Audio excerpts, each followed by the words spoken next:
ലഹരി ഗുളികകൾ വിഴുങ്ങിയ ബ്രസീലിയൻ ദമ്പതികൾ നെടുമ്പാശ്ശേരിയിൽ പിടിയിൽ. DRI കൊച്ചി യൂണിറ്റാണ് ഇരുവരെയും കസ്റ്റഡിയിലെടുത്തത്.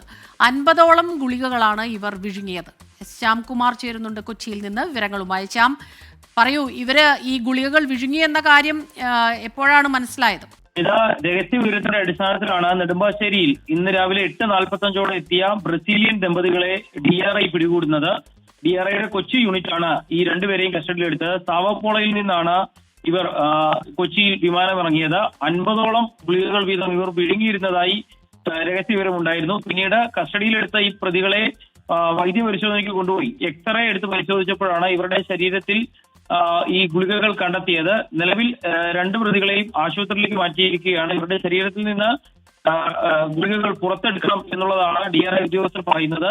കൊക്കൈനാണോ ഹാഷിഷാണോ ഈ ഗുളികകളിൽ ഉള്ളത് എന്നുള്ളത് പരിശോധിക്കുമെന്നും DRI ഉദ്യോഗസ്ഥർ പറഞ്ഞിട്ടുണ്ട്. ഏതായാലും കഴിഞ്ഞ വർഷമാണ് 20 കോടി രൂപയുടെ ഈ ലഹരി ഗുളികകൾ വിഴുങ്ങിയ ടാൻസാനിയൻ സ്വദേശിയെ കൊച്ചിയിൽ നിന്ന് പിടികൂടിയത്. അതിനുശേഷമാണ് ഇപ്പോൾ വീണ്ടും ലഹരി ഗുളികകൾ വിഴുങ്ങി കൊച്ചിയിൽ കാരിയറായി എത്തിയ ദമ്പതികളെ വീണ്ടും പിടികൂടുന്നത്. എത്ര രൂപയുടെ മൂല്യമുള്ള ലഹരി വസ്തുക്കളാണ് ഇവർ വിഴുങ്ങിയത് എന്നതടക്കം പരിശോധനയിലൂടെ മാത്രമേ കണ്ടെത്താൻ സാധിക്കുകയുള്ളൂ.